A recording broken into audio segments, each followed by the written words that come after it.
Tá informando os seguidores. E eu já fui informado já. Opa. Achou? Oi, Lê. Boa noite. Você recebeu aí, Thiago? Recebi. Vixe, meu cunhado tá na sala, Thiago. Não vai dar certo isso aqui não, hein? Vamos abordar a missão aí. Vixe, Marcel, tô devendo pra ele também. Puta vida. Não vai dar certo isso aí, hein? Boa noite, turma. Boa noite, boa noite. O Pepe. Muito bem, muito bem.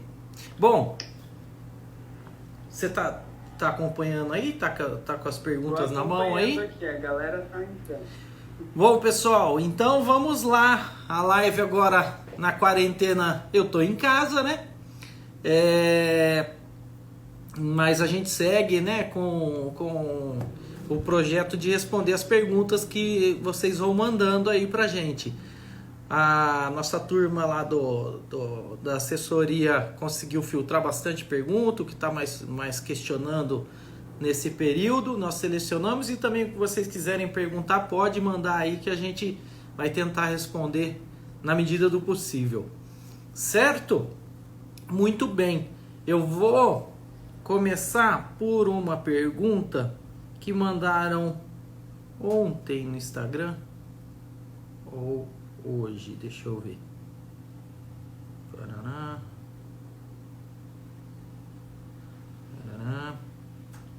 Aqui. Foi ontem, 9h30 da noite. O Nardo perguntou, ele quer saber se os pontos da cirurgia na rinoplastia, aquele cortezinho que a gente faz aqui, às vezes até na lateral, para fazer a lectomia, se eles somem. Sim, são incisões que nós fazemos já. São incisões que já tem longos estudos, né? Então tem toda uma análise, como que é que faz essa incisão, onde que faz, como que fazem, como que é a sutura. E a gente segue todos esses padrões de forma que a cicatriz fique o menos aparente possível, tá? Ela não é que ela some, se procurar acha, mas tem que procurar muito para achar essa cicatriz, porque ela realmente fica bem perceptível. É muito difícil dela aparecer. Certo, Nardo? Quem mais perguntou aqui? Foi a Glauciane. A Glauciane perguntou se a gente faz rinomodelação ou só rinoplastia e qual que é a diferença de um e outro. Bom, o nosso foco é a rinoplastia. A rinoplastia é um procedimento cirúrgico e definitivo. A rinomodelação é a alteração do formato do nariz através de infiltração de preenchedor. Ácido hialurônico é o que mais está se preenchendo aí. Então, uma rinoplastia para diminuir o nariz, por exemplo, não dá para ser feito com uma rinomodelação, né? A rinomodelação você vai colocar o preenchedor, ela vai aumentar, vai retificar algumas irregularidades e tem seu prazo de validade aí que pode se expirar. A rinoplastia, pelo contrário, é o procedimento definitivo, né? Cirúrgico e definitivo. Mais perguntas que nós tivemos foi o João Carlos que perguntou. Quais os cuidados que nós devemos tomar em relação à exposição ao sol após o procedimento cirúrgico?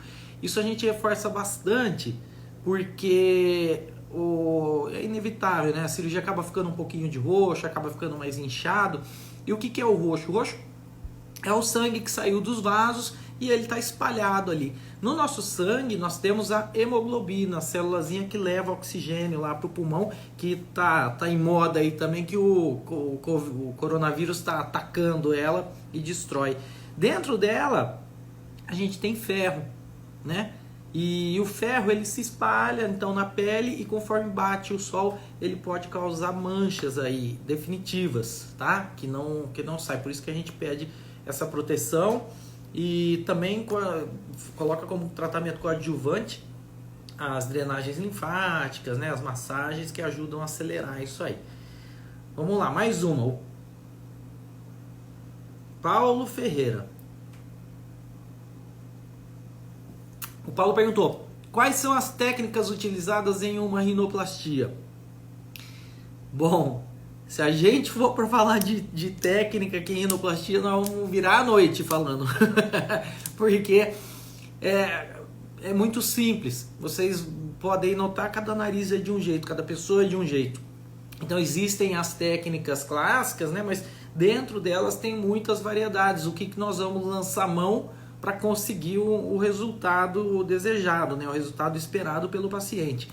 Então, nós temos técnicas estruturadas, tem a técnica com preservação de dorso, cada nariz demanda um. O que for preciso fazer, a gente faz. Dentro dessas técnicas, aí tem as variações, colocação de enxerto, tensionamento de cartilagem, ressecção para melhorar a simetria, correção de desvio por enfraquecimento da cartilagem, por suturas com tração contralateral, aí nós vamos embora. E isso só falando em dorso. Depois, se a gente entrar na discussão de técnica para definição de ponta, aí também vai outra noite, porque nós vamos falar da estruturação da ponta, enxerto de extensão septal, definição de domos, lateralização, tensão de cartilagem. Então, as técnicas são inúmeras aí. O que acontece qual que é o segredo? A gente tem que ter o domínio dessas técnicas é uma carta na manga, né? Então, quando a gente tem se depara com o nariz, a gente consegue resolver e ter um portfólio grande, né, de opções. A Fernanda já mandou ali como seria a anestesia, e é uma pergunta, deixa eu achar aqui na lista que a gente já vai responder os dois, ó. Cê tá vendo aí, Thiago, quem que perguntou de anestesia também? Aqui, achei, Romário Oliveira. Então, Fernanda e Romário. O Romário perguntou se eu faço a rinoplastia com anestesia local e sedação. E a Fernanda perguntou como seria a anestesia. É o seguinte, eu já fiz sim rinoplastia com anestesia local e sedação. E eu acho que o mundo evoluiu, né? A vida não para, né? A gente é uma constante evolução, mais moderno. E a anestesia local hoje, sinceramente, eu não sou muito fã, não. A anestesia geral é um procedimento que está muito seguro. A anestesia é infiltração de medicação na veia. Então começa o procedimento, o anestesista infiltra a medicação, ele faz o controle dos parâmetros vitais do paciente do início ao fim da cirurgia. Quando acaba a cirurgia, para de colocar o remédio, o paciente acorda. Então você escuta muitas pessoas falando, eu acordei no meio da minha cirurgia e tal. Normalmente é anestesia local com sedação, porque o paciente não pode ficar muito apagado, então às vezes ele acorda e lembra alguns detalhes, coisa muito desagradável, né? Fora outros benefícios aí da anestesia geral. Então, minha opção e dos anestesistas dos quais eu trabalho junto, realmente é a anestesia geral. Quero mandar um abraço aqui pro Dr. Fabrício Aike, ginecologista obstetra lá de São Paulo, foi meu colega de turma. Um abraço. Quem mais? Aqui. Ó, tem o Paulo Ferreira, a Marina, bastante gente sempre pergunta a questão de preço do procedimento. Claro, a gente sempre pergunta, né? Sempre precisa saber pra gente se planejar, saber como é que vai fazer o pagamento, tudo mais. Mas assim, e também a outra pergunta da Andresa Barcelos também, que ela pergunta o que faz variar o valor da cirurgia. Então, uma coisa puxa a outra. Não tem o mesmo valor a cirurgia para todas as pessoas. Não é uma linha de produção, né? Cada pessoa tem um desejo, uma necessidade, e cada pessoa exige um tipo de tratamento. Por isso que os valores mudam, os valores variam de uma pessoa para outra. O que vai ditar é realmente qual que é o trabalho que é necessário ser empregado naquele nariz, qual que é o grau de risco, o grau de dificuldade, o tempo cirúrgico que vai levar, entendeu? É isso que vai influenciar no valor da cirurgia, né? Não tem como você colocar uma tabela e comprar na feira a sua cirurgia, não é bacana isso aí. A Paulinha, obrigado pelo nariz, Paulinha, ficou mesmo uma beleza teu narizinho, aproveite e agora respira, né, minha filha? Dorme bem, tranquilo. Parabéns. A A Andréa tá perguntando quantas horas demora a rinoplastia. Foi pergunta de mais alguém também. Qual o tempo da cirurgia, não foi, Thiago? Nossa, tem muita pergunta que eu tô meio me perdendo aqui. Bom, a outra pessoa que perguntou de tempo me perdoa, mas vou responder junto com a Andréa aí. O André, é a mesma história do que a gente estava discutindo, a questão de valor, né, de preço da cirurgia, que varia. Então, o tempo da cirurgia também vai variar de acordo com isso aí, com essa necessidade que a gente vai ter de mais trabalho, mais correção, mais estruturação. Isso vai ditar o tempo da cirurgia. Mas vamos considerar que uma cirurgia aí, ela vai demorar em torno de 3 horas, tá? Uma rinoplastia primária. Por que 3 horas e antigamente você escutava que uma rinoplastia você fazia em 1 hora, 50 minutos? Porque é a mesma história da anestesia que a gente estava comentando. A rinoplastia também evoluiu muito, mudou muito a forma da gente abordar e operar do que era feito na rinoplastia década de 80, década de 90. Então, hoje em dia, a cirurgia é muito mais refinada, ela tem muito mais detalhes, são detalhes ou afinés que a gente não pode deixar passar, que o resultado fica aquém do desejado. Então isso tudo também demanda mais tempo, né? E obviamente, como a gente estava comentando, vai impactar no valor da cirurgia, né? Oi, Lica, um beijo. Doutor. Oi. Quem perguntou de tempo foi a Crisac. Ela perguntou qual o tempo de recuperação para a cirurgia de otoplastia e rinoplastia. As duas juntas. As duas juntas. As duas juntas. Tá. As duas juntas. Então, assim, qual que é a pergunta aí? Boa noite, Silvio. A pergunta é: qual o tempo de recuperação para uma pessoa que vai fazer a cirurgia do nariz e da orelha de abano junto, tá? A rinoplastia e a otoplastia. O tempo de recuperação em si é o mesmo como se ele fosse fazer separado. Então, se fizer só a orelha ou só o nariz, a gente pede aquele período lá de 1 a 2 semanas de repouso para se recuperar, ok? Fazendo as duas juntas não vai somar nesse período, né? Vai correr em paralelo esses dois aí. Então, realmente de 7, 10, se tiver 14 dias aí de folga, melhor ainda, mais tempo para você se recuperar no seu pós-operatório. Isso aí é bem, bem importante. Vou emendar aqui, ó, que a Fernanda perguntou também do tempo de internação. Então, também a mesma coisa, se a pessoa fizer só a rinoplastia ou a rino com a oto, não muda o tempo, né? Essas cirurgias, tem algumas cirurgias que mudam o tempo de internação, tá? E qual que é o tempo de internação que a gente trabalha normalmente, né? O que é a rotina? A gente procura sempre conseguir o primeiro horário do dia cirúrgico para o paciente, então aquele horário de 7 horas da manhã para o paciente acordar bem cedinho, não tomar café da manhã e ir para o hospital com fome. E aí ele entra no centro cirúrgico às 7. A cirurgia lá começa para as 8, 8 e meia da manhã, tá? E ela acaba terminando por volta da hora do almoço. Findo esse período, o paciente vai então para o quarto e ele passa a tarde em recuperação lá. No fim do dia, eu passo para dar uma checada, estando tudo ok, tudo em ordem, o paciente recebe alta no mesmo dia. Certo? Obrigado, Verinha, um beijo. Mônica, e aí, quanto tempo, mulher? Tá bem? Tá bem esse narizinho teu aí? Obrigado pelo elogio, viu? Alguma previsão para voltas da cirurgia? Paola fala. Olha, Paola, vou te falar, viu? Previsão até tem. Se ela vai se consolidar, menina, que coisa essa pandemia, não tá brincadeira. Nós estamos aqui revendo semana a semana, né, como é que tá a evolução. Até semana passada tinha um panorama favorável para voltar em junho. Essa semana não tá tão favorável como a semana passada, mas aquela história é analisando semana a semana, né? A priori a gente tá torcendo bastante aí para junho, tá? Com as cirurgias de volta. Quem mais? Doutora, a Sara, ela quer saber se a rinoplastia ameniza os sintomas de rinite e sinusite.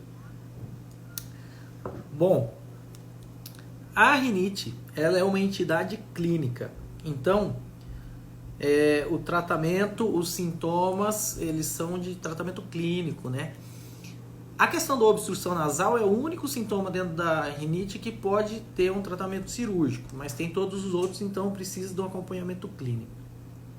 A sinusite crônica é uma outra entidade, então vê que não é, coloca tudo no mesmo balaio e vai, né?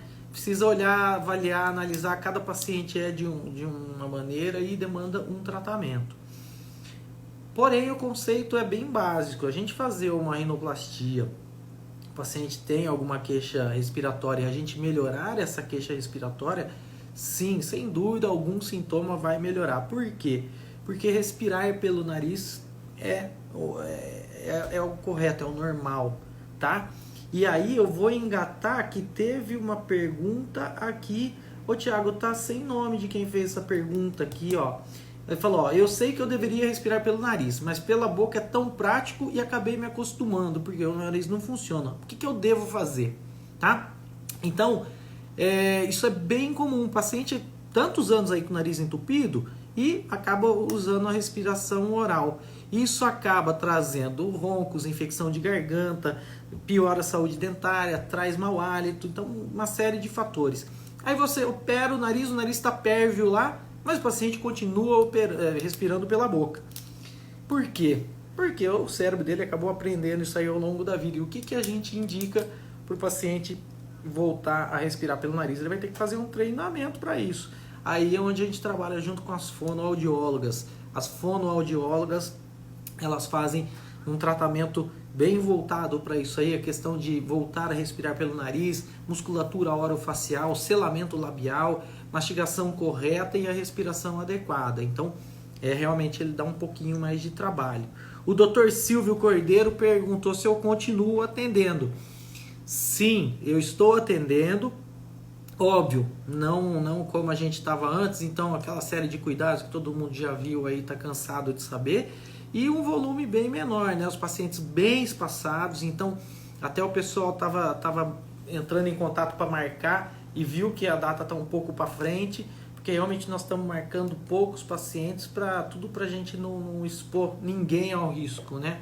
Esse, acho que acima de tudo é isso, a gente não se expor. Mas estamos lá.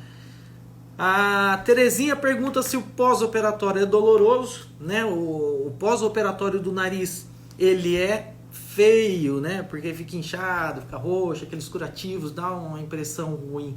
Mas impressionante quanto ele não dói. Eu falo que o mais chato do pós-operatório do nariz é realmente ele ficar entupido. Fica como se fosse um resfriadão, né? Mas também é só a primeira semana, logo passa. Eu comentei hoje com uma paciente que passou comigo e ela é farmacêutica e ela tem muito medo da dor. Ela fez pró de mama, falou que não gostou muito, porque ficou dolorido, tal, no pós-operatório, e ela estava preocupada com a questão do nariz. E como ela é farmacêutica, sabe das medicações, eu falei, olha, para você ter ideia, o que eu deixo de analgésico no pós-operatório é um lisador. Lisador é uma dipirona com dose não muito alta e vai muito bem, tá? Tem outros medicamentos do lisador, mas o analgésico é a dipirona. Então, a gente não precisa lançar mão de remédio forte e tal, porque realmente não é doloroso, não. A Sulamita Diniz, ela fez uma pergunta sobre o filho dela. Enorme! Ela contou a história toda do menino aqui. Mas eu não vou detalhar, não vou expor esses detalhes do filho dela. Mas ela pergunta qual que é a minha opinião sobre algumas condutas que tem, sobre alguns casos. Então, assim, não existe, tem casos que os médicos não têm a mesma conduta, tem opinião diferente, tem o jeito de lidar diferente. E não que um esteja certo, outro errado, um mais certo, outro mais errado. Você vai olhar a literatura, as duas maneiras às vezes chegam ao mesmo resultado. E aí vai depender do paciente, o que ele espera, qual que é a necessidade dele, e também do médico, qual o caminho que ele sente mais confiável, que ele acredita mais, que ele se dá melhor. Então, assim, Sulamita, o que eu te falo sobre o que eu acho, A minha opinião não bate com essa daí, minha linha já é outra, eu prefiro operar mesmo, mas existe tratamento também, você pode tentar. Se falhar, deixa para o último caso, né? A Cris Zaki, depois de quanto tempo após a otoplastia posso voltar a dormir de lado? Olha só, na verdade, você já vai poder dormir de lado já no primeiro dia, porque vai estar com a faixinha, tudo, que ela é uma segurança também para não dobrar, mas realmente não é a coisa mais confortável, fica inchado, né? Agora, passada a primeira semana, eu libero o uso da faixinha, deixo ela só para dormir. E aí nessa segunda semana, então, já dá para você dormir tranquilamente de lado. Mas assim, você vai acabar dormindo na primeira semana, não vai impactar muita coisa, porque está protegido pela faixa. Então eu fico bem tranquila. A Sara está agradecendo que nós respondemos a pergunta dela, Thiago. Agradece o Thiago também, Sara. Ele que está lá dando esse apoio. Não é fácil fazer o negócio sozinho, não. Então ele está dando o suporte ali. Vamos aqui, ó. A Paola perguntou da mentoplastia e rinoplastia, se é possível fazer junto. E como funciona se é colocado um implante para o mento. Ó, é impressionante quanto a gente vê nas redes sociais o pessoal comentando de rinoplastia, né, procedimentos, e acaba não comentando sobre a perfilometria, né, o ajuste do perfil, e a mentoplastia ela entra muito nisso aí. Mas tem bastante paciente que faz sim. O que é a mentoplastia, né? A mudança do formato do mento. Aí nós temos maneiras de realizar. A mentoplastia de redução, a gente remove mesmo um pedaço do osso e acaba fixando com placa e parafuso. As mentoplastias de avanço pode ser também com ressecção do osso, avanço e placa e parafuso. Porém, o que a gente mais realiza é realmente a colocação de implante de silicone, tá? Os implantes também tem variações, tem implantes porosos e esse implante de silicone. A gente acaba colocando até mais um pouquinho de silicone, em relação ao outro é um pouco mais caro, o pessoal opta pelo silicone. Que também é seguro, é autorizado pela Anvisa, tem boa qualidade, tá? Ele é um silicone rígido, não é igual o de mama, que é mole, né? Ele é um bloco rígido de silicone, pode fazer através de uma incisão dentro da boca ou um cortezinho aqui embaixo do queixo. Eu prefiro esse para diminuir a possibilidade de contaminar a prótese, que é uma complicação desse procedimento. Mas dá sim para fazer a rinoplastia e a mentoplastia junto, ok?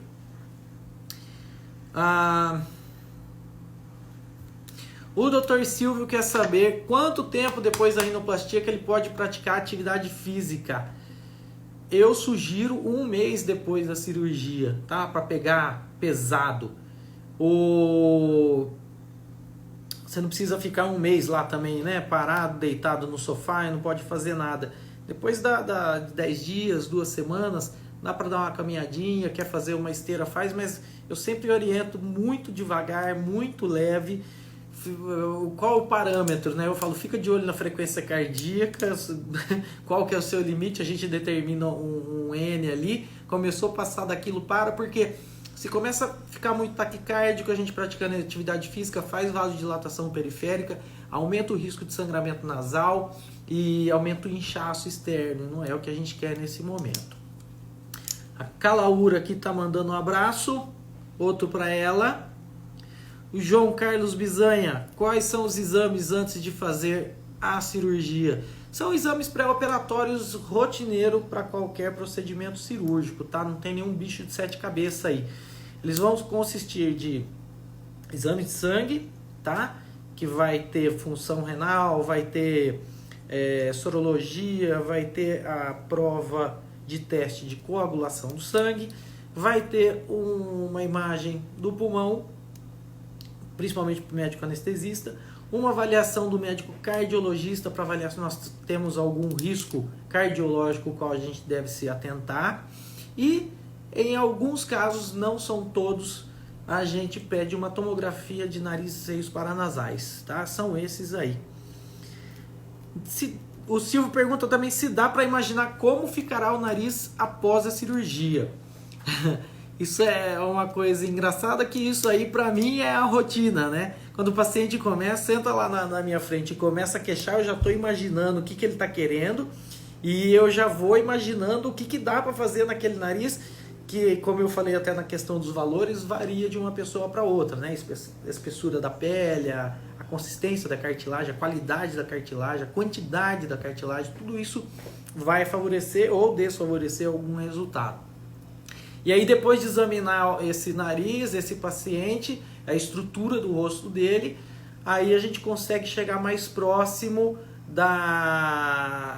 do que realmente dá para fazer. E eu tento mostrar para o paciente isso aí através de manipulação de fotos e tal, para ele ter uma ideia do que está passando na minha cabeça e eu também entender o que é que ele está pensando.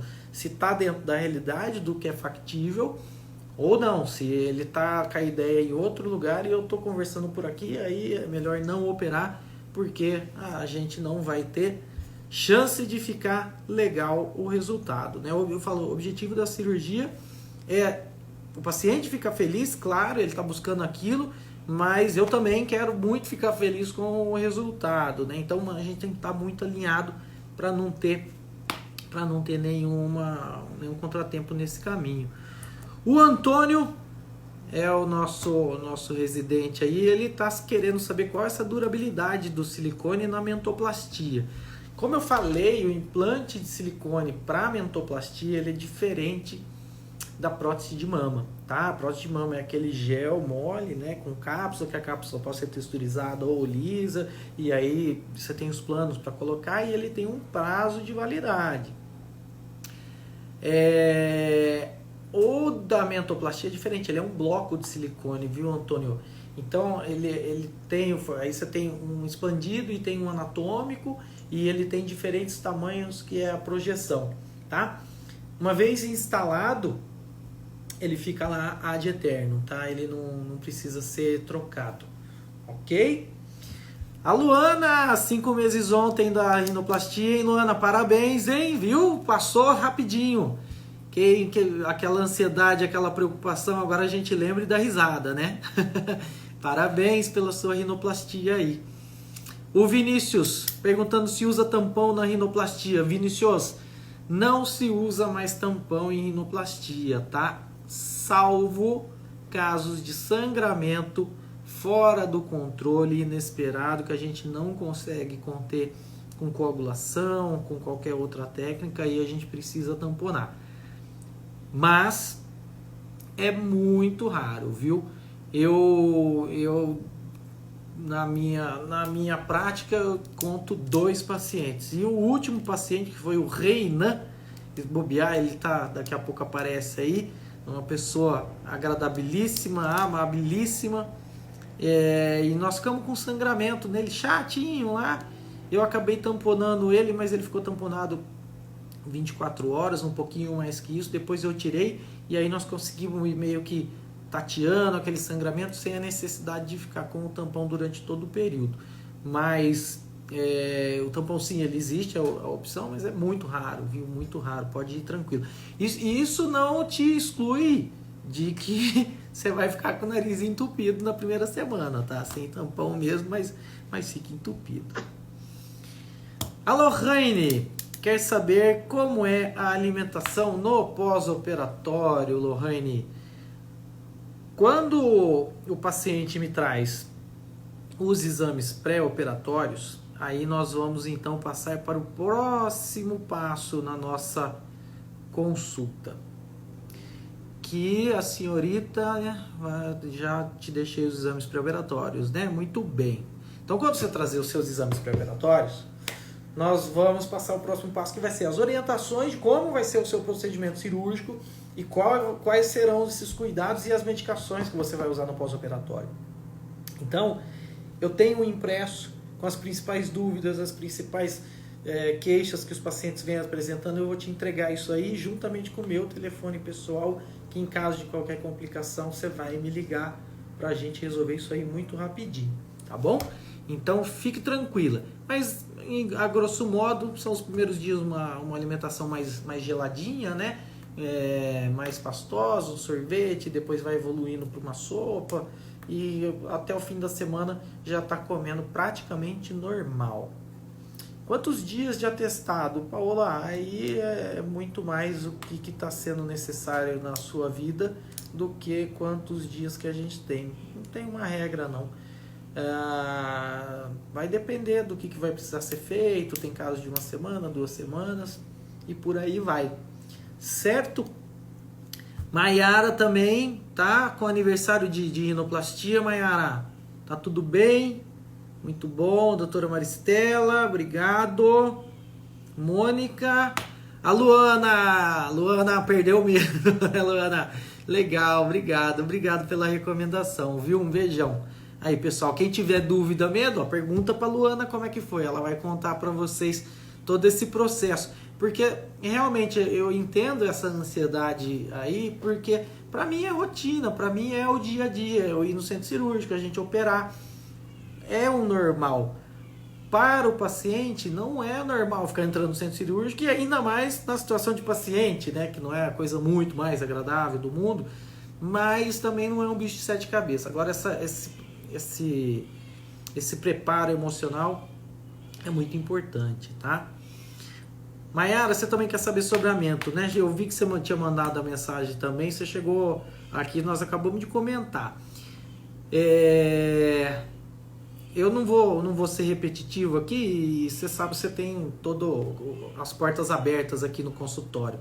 Então aí depois eu explico especialmente para você, você pode me telefonar, tem meu número, liga que eu te explico tranquilamente, tá bom? Lília Maria, se eu faço mamoplastia? Não, Lília, não faço.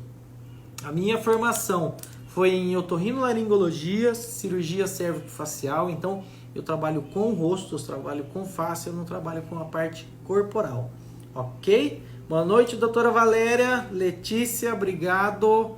Ficar qualquer dúvida, pode gritar aí. A doutora Maristela, ela é minha irmã ortodontista, ela quer saber quando é que eu estou indicando o tratamento ortodôntico pré-cirúrgico. Isso é o que eu falo também para os meus residentes. A gente tem que examinar o paciente, e essa parte de ortodontia impacta bastante quando a gente tá falando de cirurgia otorrinolaringológica. Não só a cirurgia estética, tá? A rinoplastia, mas também na questão da septoplastia, na questão dos pacientes menores com amígdala, adenoide. Então, realmente é interessante a gente fazer um tratamento ortodôntico. Quando a gente tem um palatogival, a gente quer expandir um pouco mais aquela cavidade oral. O palatogival não só vai trazer implicações na mordida, na mastigação, na parte respiratória também, porque o céu da boca é o assoalho do nariz, vai acabar favorecendo desvios. Então, realmente, a gente avaliar a mordida, avaliar a dentição, o desenvolvimento crâniofacial e avaliaçãozinha do ortodontista, que às vezes até faz um tratamento antes da cirurgia. Tá bom? Fernanda, para quando está agendando cirurgia, foi aquilo que a gente tinha comentado também. Felizmente, os hospitais ainda não estão liberando nada, não, tá? Mas, assim que liberar, a gente vai avisar vocês. Pode ficar tranquila. O Petros perguntou, quer dizer, ele comentou que o nariz dele é torto e ele tem uma dificuldade para respirar do lado esquerdo. Ele notou que o rosto, como um todo, em comparação a um lado e o outro, é diferente. E está perguntando se isso tem a ver com a respiração. A paciente que passou hoje também, que é farmacêutica, a gente começou a conversa nisso aí. Eu sempre busco mostrar isso aí para os pacientes, né? Isso que ele fala que o rosto é diferente um lado do outro, é a questão da assimetria facial, né? Nós somos assimétricos, então um lado nunca é exatamente igual ao outro. Isso todo mundo, uns mais, outros menos. Isso pode sim impactar num nariz mais torto ou menos torto. Então, não tem como a gente deixar o nariz 100% alinhado, porque a gente nunca é 100% igual um lado do outro. Tá bom? Tirsa, 2 anos e 4 meses já seu nariz, meu Deus do céu, o tempo tá voando, mulher, tá louco. Oi, Ângela, oi, Maiara, o pós-operatório da Maiara também foi super tranquilo mesmo, né, Maiara? Você é abençoada, mulher, Foi tudo de bom na sua rinoplastia. Quem tinha perguntado de técnica também, a Maiara, nós fizemos aquela técnica com preservação de dorso. A Ângela, nós já fizemos com ela estruturada, a Tiris estruturada. Então, é isso que eu tô falando, né? Cada nariz solicita uma coisa, ele pede uma coisa, né?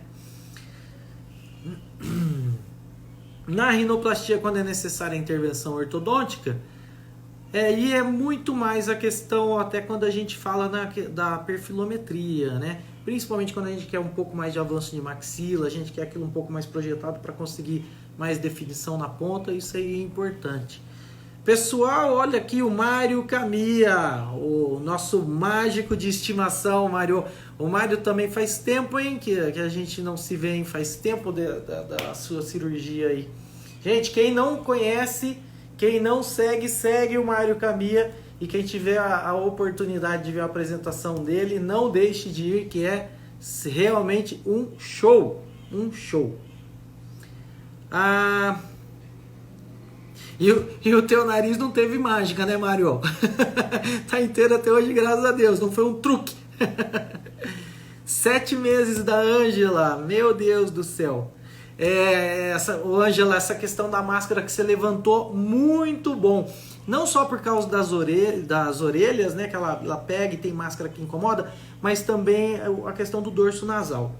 Então, os pacientes com a rinoplastia estruturada, e às vezes, se tiver operou há pouco tempo, né, a máscara ela vai incomodar, sim, ela pode até marcar um pouquinho mais. Principalmente a N95, né, que ela fica mais apertada. Quem já está com longa data aí, os 7 meses da Ângela para frente, aí pode usar sem medo também, que ela não vai causar nenhum problema, tá? Carol, Ana Carolina, beijo, obrigado. A Letícia quer saber se tem algum programa específico para visualizar como ficará o resultado. Olê, é o seguinte, é uma manipulação de foto, né? Então a gente vai brincar com aquilo. Tem vários programas, eu particularmente uso o Photoshop mesmo, tá? Ele tem bastante ferramenta, eu acho que ele é o campeão nisso aí, e eu gosto de trabalhar com coisa boa, trabalhar com coisa meia boca. Você bem me conhece e eu bem te conheço também, que você também é nesse caminho aí. Ana Lúcia, olá, um beijão. Quem mais? Gisele, eu lembro de você, Gisele. Olha só, 2015, é verdade, descobriu que estava grávida, a gente ia operar. Nossa Senhora. Ô Gisele, olha só.